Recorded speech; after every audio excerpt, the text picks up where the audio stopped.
Franco Quirin a qualifié ce budget comme étant une ultime tentative du gouvernement de sauver les meubles. Ce dernier budget, présenté par le ministre des Finances, signe le prélude de la fin de règne d'un gouvernement usé par l'exercice d'un pouvoir abusif et absolu. Dans une ultime tentative de sauver ce qui reste des meubles, le gouvernement s'est lancé par le biais de ce budget 2024-2025 dans une démarche d'illusionnisme.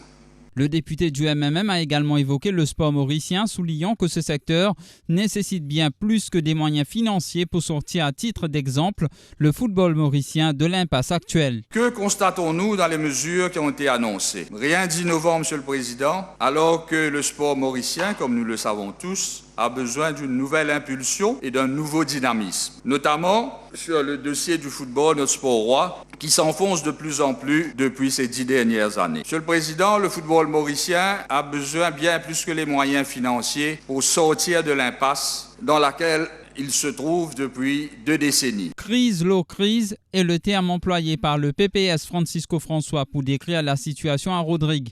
Il a déploré une mauvaise gestion des finances dans l'île. Monsieur le Président, le peuple a eu droit à un changement démocratique de régime politique au sein de l'exécutif rodriguais. Mais après 2 ans et 3 mois, quel constat? Vous avez parlé de la bonne gouvernance. C'est avec un cœur rempli de tristesse et de sentiments de révolte que je vais parler sur la gestion catastrophique et chaotique de mon île Rodrigue. En une phrase, Rodrigue va mal, changement il fait et crise low crise. En réponse, Patricia Amons du PMSD a déclaré qu'il préférait laisser le soin au gouvernement régional de répondre aux leaders de l'EPR, tout en félicitant le travail accompli par ce dernier dans l'île. J'ai une migraine après son discours de désespoir. Je ne vais pas perdre mon temps à répondre à ces points, ni à lui, ni à l'honorable Buisson-Léopold qui est intervenu hier. Je laisse le soin aux autres personnes compétentes qui se trouvent à Rodrigue de s'occuper de l'EPR. Je souhaiterais juste féliciter le gouvernement régional de Rodrigue pour leur politique inclusive. Sans aucun doute, le projet de l'aéroport va emmener le pays vers d'autres horizons. Et puis sachez que ces débats budgétaires se poursuivront ce jeudi.